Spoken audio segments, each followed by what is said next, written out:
Mientras navegas por Internet, lees comentarios, ves videos o compartes una opinión. Algo ocurre en segundo plano. No lo ves.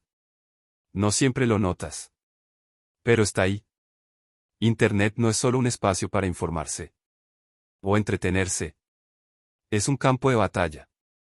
No con armas visibles. No con soldados. No con explosiones. Sino con ideas. Con narrativas. Con versiones opuestas de la realidad. Hoy, millones de personas participan, consciente o inconscientemente, en guerras silenciosas. Conflictos digitales.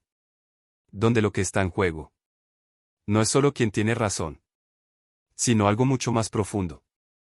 Quien controla la verdad. En este video vamos a explorar cómo nacen estas guerras, quiénes participan en ellas, cómo se amplifican, y por qué, muchas veces, la verdad termina siendo la mayor víctima. ¿Qué son las guerras silenciosas de Internet?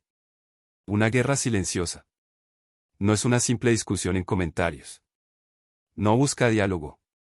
Busca dominación.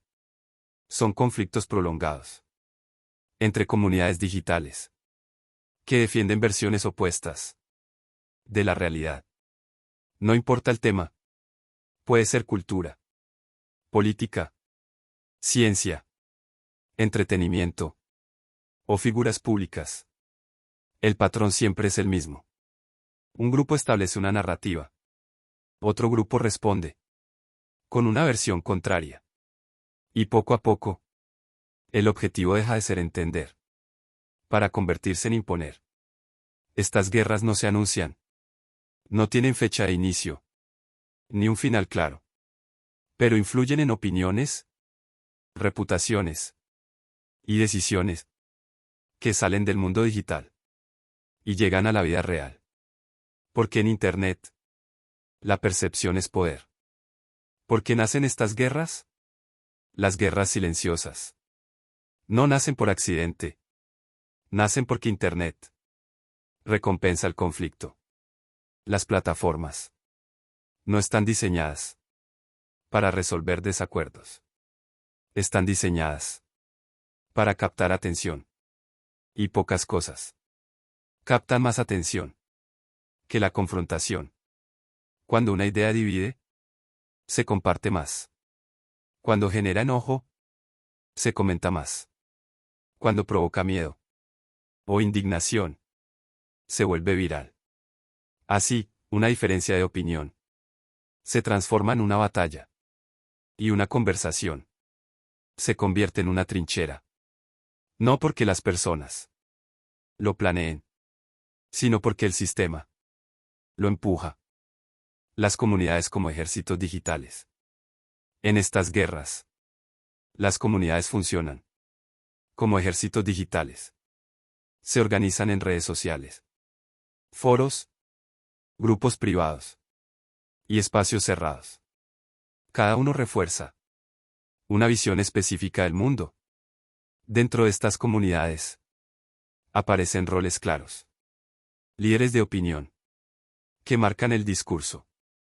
Usuarios que repiten mensajes clave. Y defensores que atacan cualquier versión contraria. Pero lo más importante no es la información. Es el sentido de pertenencia. Cuando una persona une su identidad a una comunidad, defender la narrativa del grupo se vuelve algo personal. Cuestionarla se siente como una traición. Aceptar otra versión como una derrota. Así, la guerra deja de ser racional y se vuelve emocional. Psicología de grupo y enemigo común. Toda guerra necesita un enemigo. Y en Internet, ese enemigo no siempre es una persona. A veces es una idea. A veces es un grupo. A veces es una versión distinta de la realidad. Cuando una comunidad identifica un enemigo común, se fortalece internamente. Las dudas desaparecen. Las contradicciones se justifican. Y cualquier crítica externa se percibe como un ataque. En ese punto, la verdad deja de importar. Lo importante es proteger al grupo. El control de la narrativa. En Internet, la verdad no siempre gana por ser correcta. Gana por ser repetida. Una narrativa poderosa no necesita pruebas sólidas. Necesita ser clara, sencilla y constante. Se repite una idea. Se exagera un detalle. Se elimina el contexto. Y se ignora todo lo que contradiga la historia principal.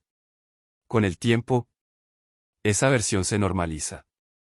Y lo que comenzó como una opinión termina convirtiéndose en lo que todo el mundo cree. ¿Quién controla la narrativa?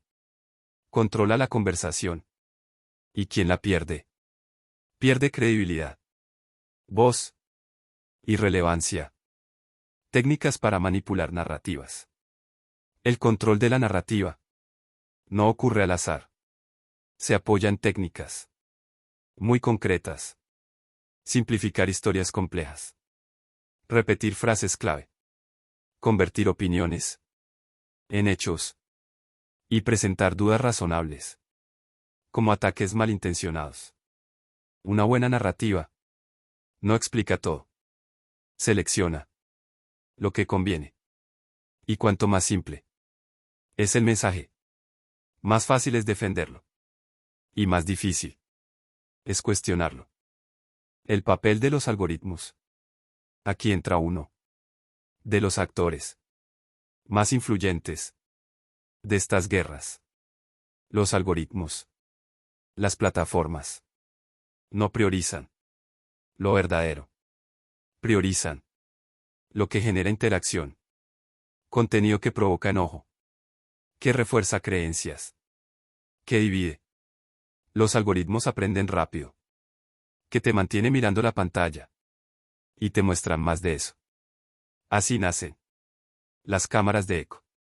Espacios donde solo es información que confirma lo que ya crees.